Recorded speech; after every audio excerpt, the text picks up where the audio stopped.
back. We have so many tasty treats that are made right here in OKC and part of the Made of Oklahoma coalition. It spans wide, but boy, you can narrow in on those good treats. Our Jordan Ryan did. She's making homemade caramel this morning.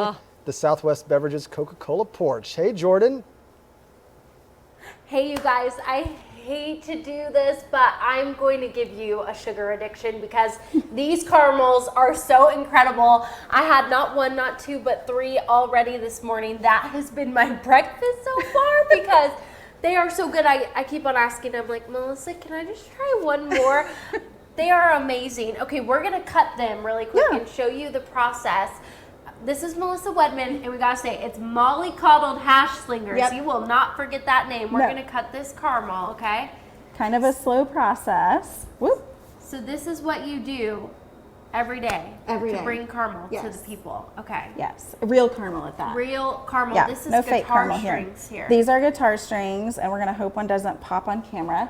I'm putting just enough pressure to work through the cuts, and then once they're cut in strips, we move over and cut them into little rectangles before they get wrapped. Melissa, what is real caramel made of? Sugar, cream, and butter.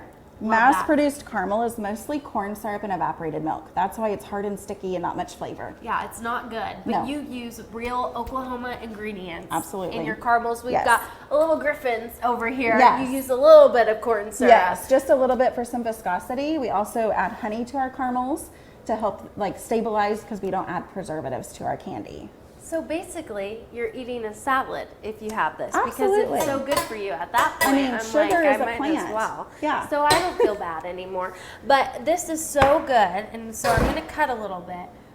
Here we go. Melissa, you have a passion for Oklahoma companies. I do, yes. My dad taught me well. It was made in America, support your neighbors and your family and friends. So everything we do here, if not made in Oklahoma, is made in America.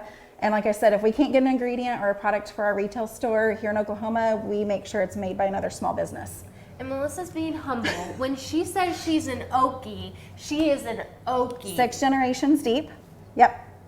You guys, that is so amazing. And you don't just make caramel, you also make some other stuff too. We do. Caramel is where we got started with our original salted whiskey caramel. We now have marshmallows, which are approaching their first birthday. They're handcrafted marshmallows.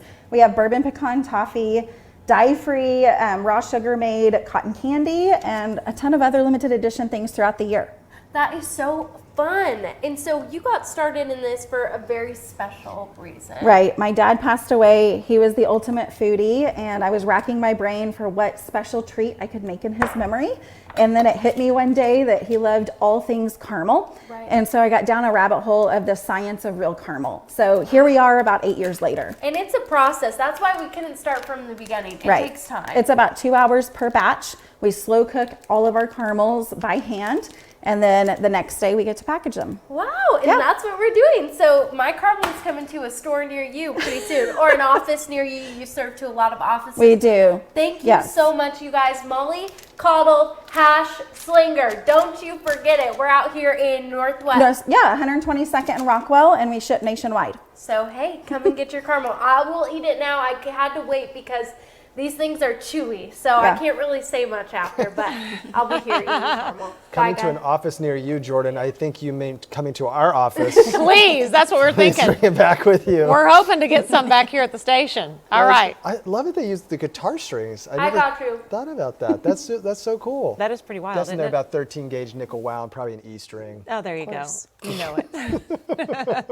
Colby. Right. Oh, man. Hey, if you have an organization or community event you'd like to see highlighted on the Coca-Cola Porch, you can submit your story right here at news9.com/theporch.